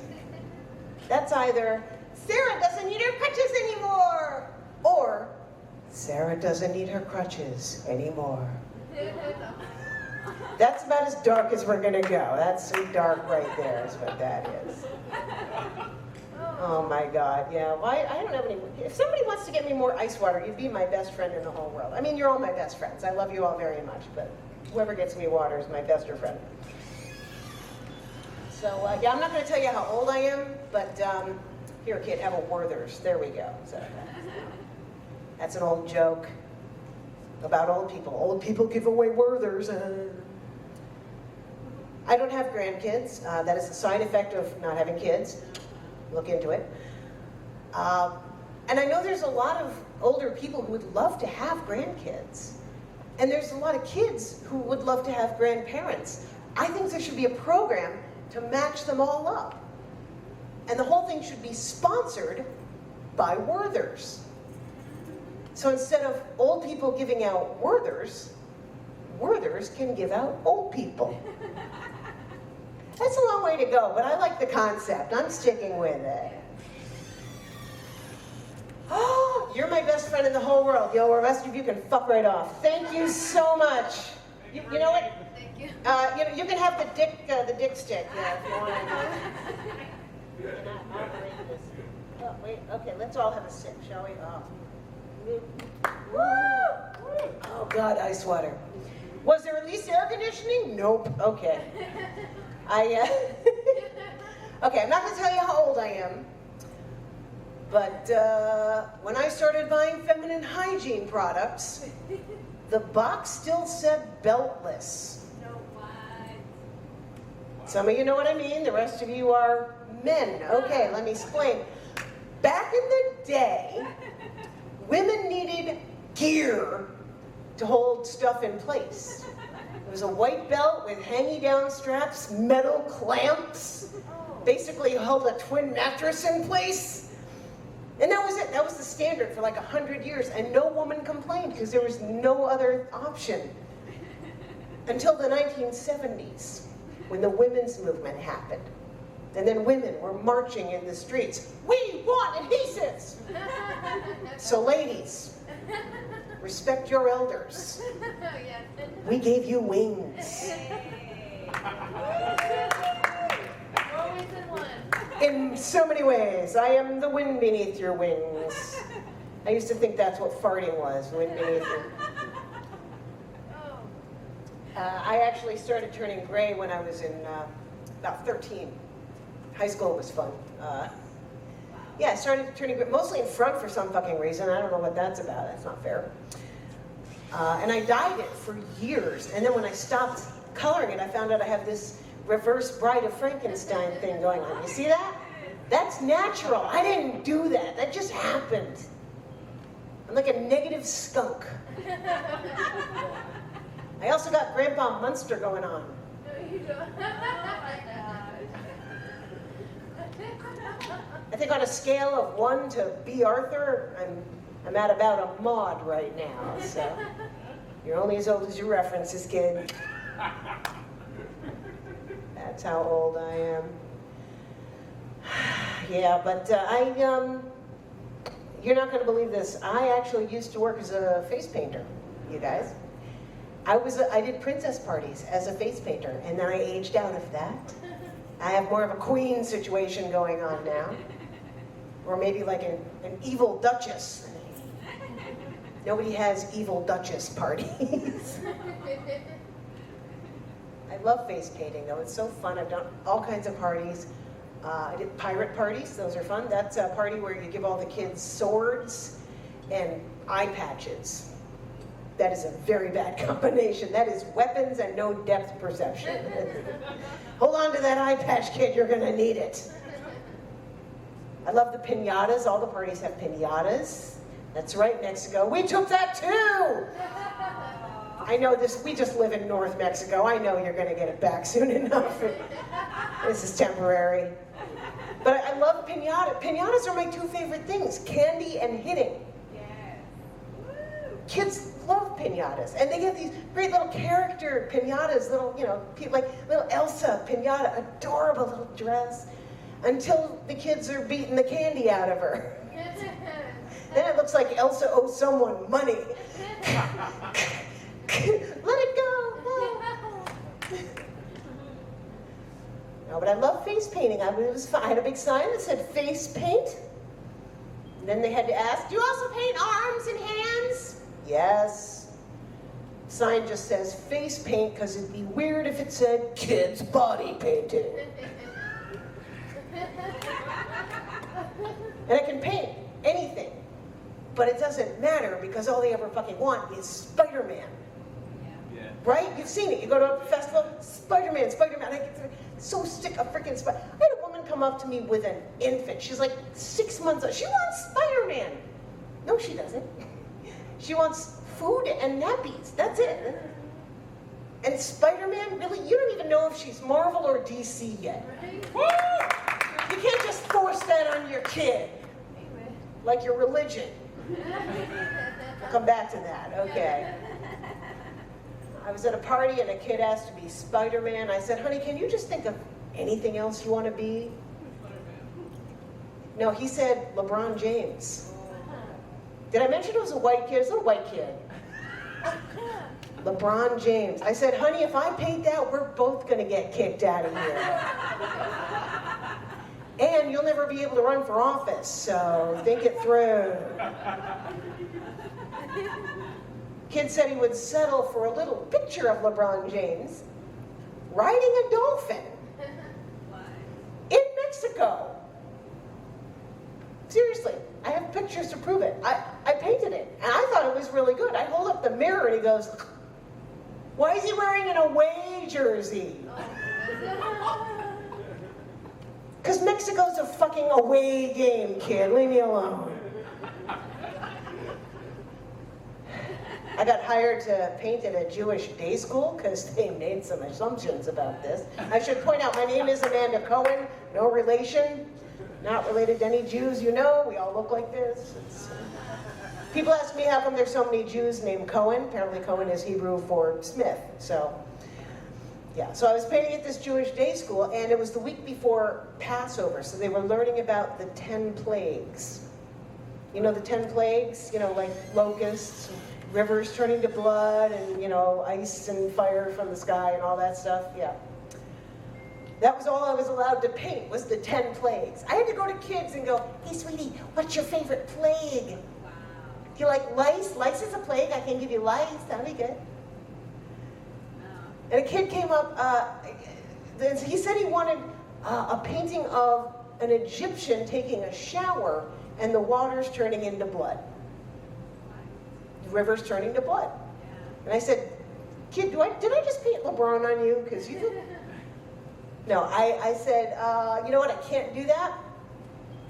Egyptians didn't have running water. And the kid said, he could rig up a bucket and a rope. Fair point. So I painted it, and it was great, red glitter, the whole bit.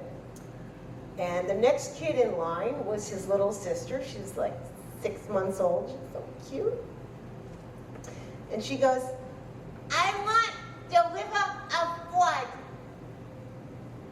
And I said, oh, honey, it's coming. The one true plague. Let's talk about beltless, honey. Let's have a little chat about that. I have painted so many freaking bizarre parties. I once painted at a party with 200 guests for a 1-year-old. A 1-year-old doesn't have enough of a personality to deserve a name. Nobody knows the kid's name, so the middle of the birthday song gets really awkward, you know? Like, happy birthday, dear. So unless the parents have a banner that says, you know, happy birthday, Cody, it's like, Cody, yeah, exactly. But whenever there's that many people at a party, I find that there's always this one woman in the back who thinks she's Patti LuPone, or Patti LaBelle, or Patti Smith, or Patti Page, any of the singing Patties, really. Because I think she figures with 200 people at this thing, maybe someone's an agent. Because she puts her whole soul into the birthday song. She brought spotlights, backup dancers. Happy birthday!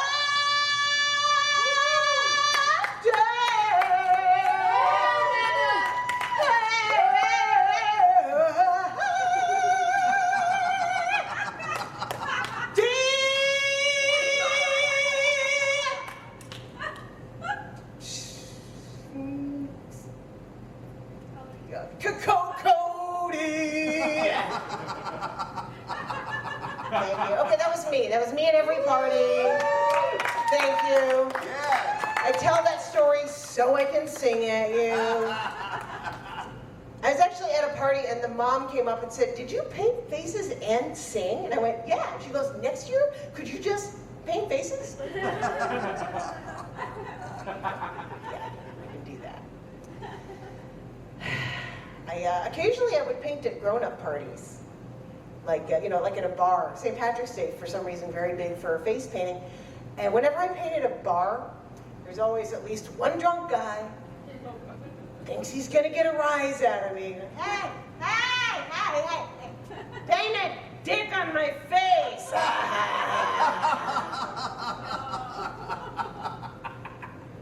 Okay. Erect or flaccid, balls or no balls, hair or no hair, curved to the left, curved to the right, cut or uncut, pierced or unpierced, and what color? Usually he'll go, can I just get Spider-Man? Yeah, let's do Spider-Man. Well, that was when I lived in Chicago, and that was 20 years in Chicago. That was, you know, paint a dick. Then I moved to LA, very different. LA, women, mini skirts, I want a dick right here, pointing up. Green for the holiday, you know. Okay, go. Here's the thing though, you guys. I paint really good dicks. You paint what you love. Not a lesbian, we covered this. I do have to paint them from memory, but still, you know. So I'm painting on this woman, right? I'm putting like the highlights on the veins, right? And she turns to her friend and goes, well, this lady's seen a few dicks in her day. And I was like, oh yes, child. I recall seeing a wiener around the turn of the century. I've seen 2 miles more dick than you. That comes with the age. Yeah. Yeah, this is how old I am. I get it, I know. And I moved to LA 5 years ago looking basically like this. And a lot of my friends were like, hey, Amanda, why would you move to LA at this stage of you? This look works for me in LA. Yeah. Because if someone comes up and tells me they're a producer or a casting director, they probably just want to hire me. I'm in no danger of being Weinsteined, is what I'm saying. It's, you know, if I had a chance to sleep my way to the top, I slept through it. Yeah, I've never been on the casting couch. I've been on the we'll let you know folding chair. Yeah, that's where my career is. But the thing is, if you want to act in LA, you have to know your type. They cast by type. Type casting, it's a real thing. And you need to know what you are. Are you an action hero? Are you a leading lady? And I know my type. My type is 1940s dowager. Remember the old lady in the old Marx Brothers movies? Well, I never. That's me. That's my part. Margaret Dumont, she was in all the movies. I loved her. That's what I need to. She had all these great lines like, "Good heavens, Dr. Quackenbush. You're getting cigar smoke all over my chaise lounge." Right? Perfect. I know. They're not writing for her anymore. I need someone to write me a movie where I go like, "OMG, Caden. You're getting vape smoke all over my iPhone." It doesn't work. It's not the same. Not the same. Not quite the same thing. But, you know, it's LA. You do. And yes, I have done a national commercial. You did see me. Thank you. Woo! Where? For Humana, actually. And it's airing on everything but network. Thank you. And it's weird because, well, I haven't been paid yet for one thing. But the other thing is, there's stages of doing a commercial, I found out. First it's like, oh, I got the job, and then you do the actual work, and then a couple weeks later, or months, or whatever, your friends start calling you and go, "Did I see you in a commercial?" And then come the photos. They take pictures of you on their TV. Thank you, I needed to see that blue picture of me. I appreciate that. It's hung up on a tomato down there. Okay. Did somebody do that? Or did that just do itself? I did not see. Is there a human? What the fuck is going on? Seriously. What are you doing? Oh, don't do that. I thought this shit was haunted, okay? I'm like, what the? It would not surprise me. You know what's back? This alley is haunted by back alley abortions. This is when they talk about back alleys. This is the one they're talking about. Right next to the health center is where it happens. I know. Oh, that's hilarious. It's true. I'm sorry. That used to be a joke. Now, you know. Yeah, I mentioned I was single, right? Yeah, no surprises there. I actually tried a dating site for people my age and older called OurTime.com.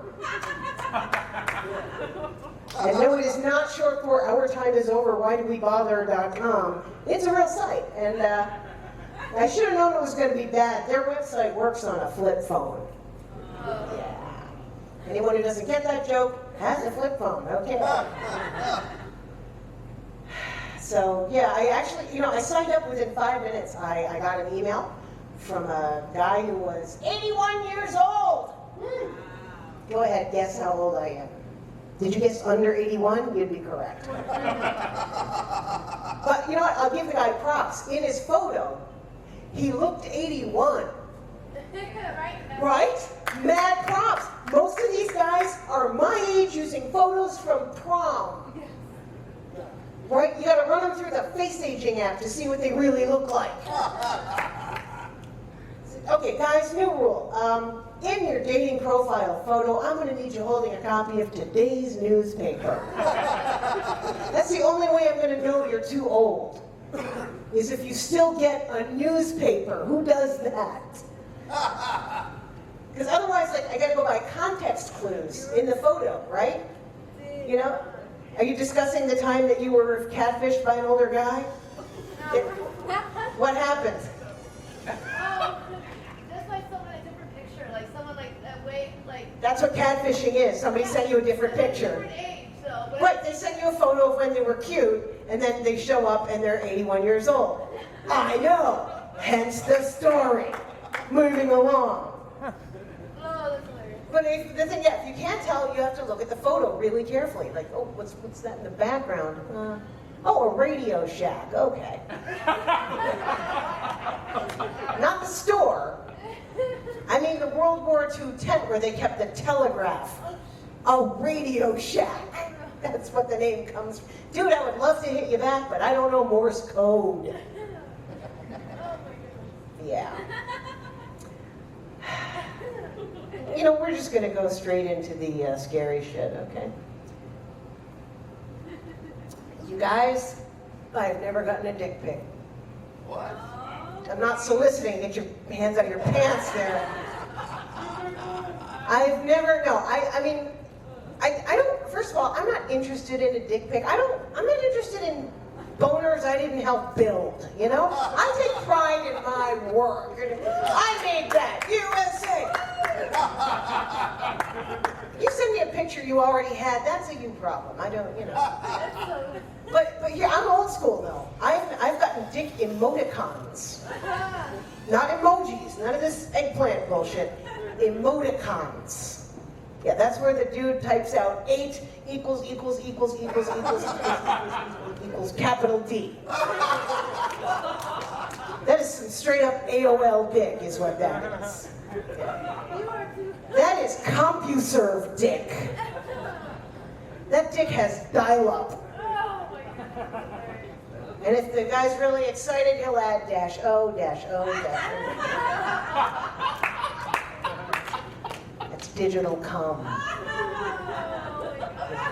Binary spooge, if you will. I'm sorry, was that premature? Oh! So this will surprise absolutely no one in this, I almost said room, Allie. So I'm an atheist, thank you. I got a woo, okay. I never know what I'm gonna get when I say I am an atheist. One time I said it and a dude in the back went, preach! And I'm like, no, that is literally the opposite of what I'm saying. And I want to be real clear about this. I don't hate religion, okay? I can't hate religion. If I hated religion, I would lose like half of my thrift stores, which, as you can see, very important to me. No, my problem is not with religion. My problem is with blind followers of anything, right? Anyone who blindly follows, not blind people. I don't hate blind people. I love blind people. Blind people are great. Deaf people can fuck right off, but blind people. Sorry. Kidding. God. I want to open a restaurant designed to make people question their religion. Yep, it's going to be called, wait for it, Agnostics. Yes. Everything in it designed to make you question. Like, yeah, I ordered eggs and I got spaghetti. Oh, well, the kitchen works in mysterious ways. Yes. You don't like it, take it up with Jesus. He's in the kitchen. Maybe. Yeah, I ordered a pancake trinity and it's just one pancake. Is it?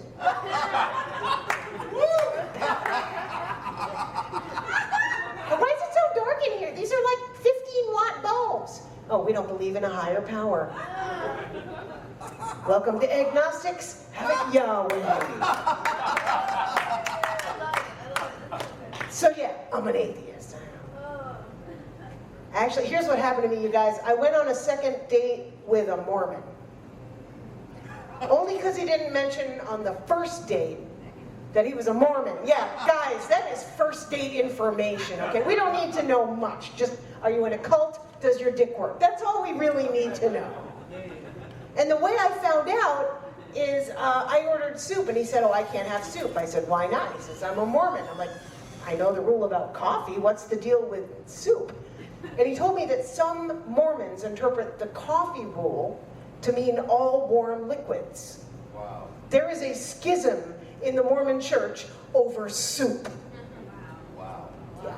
Although it's possible that version of the rule was invented by Mormon women Yeah. who didn't want to swallow. Oh, honey, you know I'd love to, but you know the rules. No warm liquids, sorry. That is a damn good Mormon blowjob joke. You go anywhere in Fresno, you will not hear a better Mormon blowjob joke. And I travel. I went to Salt Lake City. I went to the Mormon church. And across the street from the Mormon church are the Mormon church offices. And in that office building, there's a snack shop. Guess what they had on the menu? Soup, that's right. Guess what they did not have on the menu? Blowjobs, that's right. That is the second best Mormon blowjob joke you're gonna hear. Yeah. And actually, I met a girl there who had had a sort of a similar experience to me. She went on a date and found out he was Mormon because halfway through the date, he stands up and goes, "Oh my gosh, you've given me an erection, now what do I do?" and ran out of the restaurant, taking his perfectly good erection with him. It wasn't like it was his first one. He knew the word, which means at some point he went to Elder Smith or whatever and said, "Elder Smith, why does my magic underwear sometimes get tight?" And Elder Smith would have said, "Well, John," they're all named John, I guess, "some women have the power to fill your little temple with Satan." Which is giving women a lot of credit. So if we could just command them, "Arise! Arise!" We would put an entire pharmaceutical industry out of business. Arise! Nothing? Almost nothing? It's always worth a shot. You never know. One of these days it might work, you know?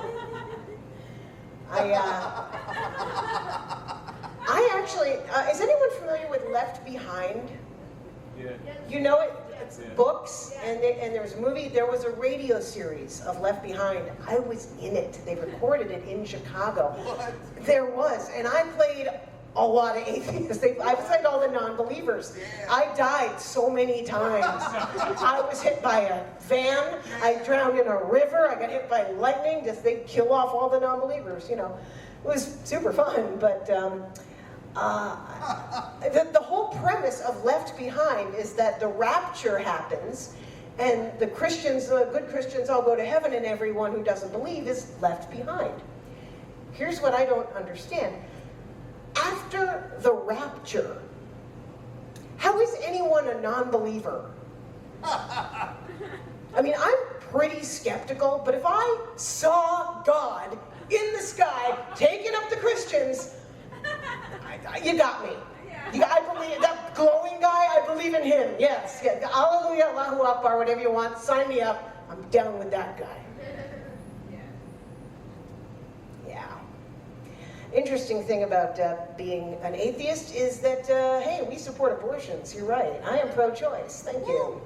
One woo from a guy. That's weird. Thank you. I've actually, you know, I will tell you, the last time I was in Fresno, I talked about being pro-choice, and a woman down front got angry, talked to her after. She has 6 kids. Well, you missed your chance, honey. So I have a friend who just had a baby she didn't want. She's pro-choice, but she procrastinated. Yeah. And the anti-choice people call us pro-abortion. I'm actually okay with pro-abortion, because the amateur ones are very dangerous. That was a back alley joke. You caught up. Okay, good. I see, here's the thing. I am pro-choice. I used to be an escort. Thank you. Not like that, you freaks. No, not like that. I was a clinic escort. I would stand outside clinics and help women get by screaming protesters, you know, screaming shit like, "Jesus is your baby daddy," or whatever.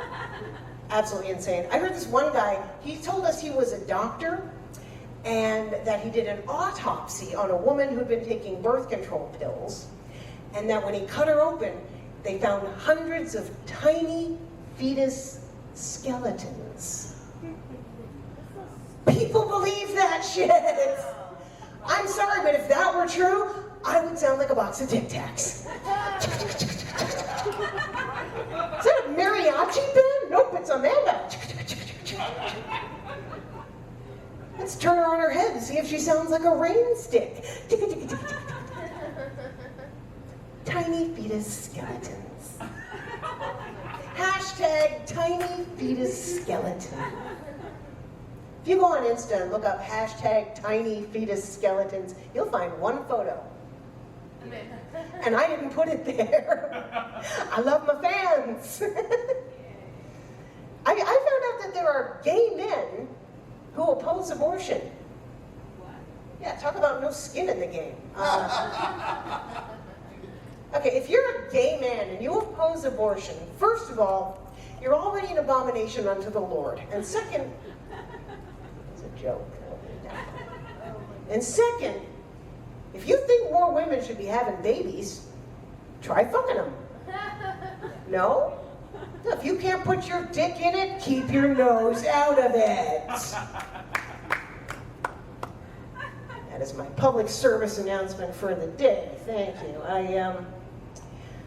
It's very strange being an atheist in these times. I just got new health insurance, and I found out that the only hospital I can go to is called Resurrection. Yeah, I don't want to go to a hospital that believes in resurrection. I don't think they're going to try as hard. Beep. We lost her, doctor. Oh, we'll get her when she comes back. 3 days, right? Who wants tacos? Let's go. Let's go to Fresno and get tacos. Yes.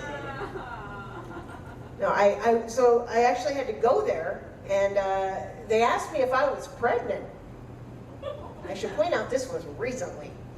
And I go, no, and they go, are you sure? And I'm like, yeah. Women have little ways of knowing things. Like if we've even seen a dick in the past 9 months. I actually said that one time, and a woman sitting down front goes, you know, you don't have to see it. Fair point. Yeah. Oh my God, you guys are amazing. I want to share with you, I have great news. A friend of mine just came out to me as transgender. Woo! I'm so excited. I think it is so great. But they didn't tell me when or which way.